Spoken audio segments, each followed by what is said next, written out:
AEG induction hobs are incredibly precise, responsive, easy to control and fast to heat up, with settings like Power Boost allowing you to boil water faster than an electric kettle.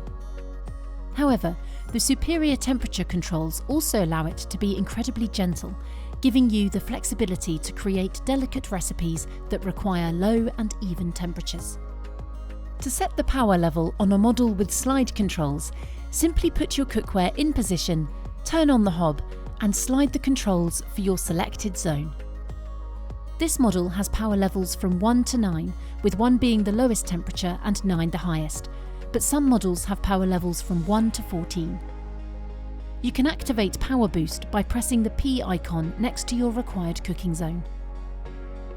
1 to 3 are your low settings, with 2 being ideal for melting chocolate, making hollandaise sauce or keeping food warm. 4 to 6 are medium temperatures, ideal for poaching an egg or making pancakes. 7 and 8 are great for frying or cooking pasta, and 9 is perfect for boiling and searing. To get the most out of your appliance, we recommend experimenting with the different power levels, and as AEG induction hobs are so responsive, you can reduce or boost the temperature within seconds. If you need any more help or advice, our consumer care team will be happy to help.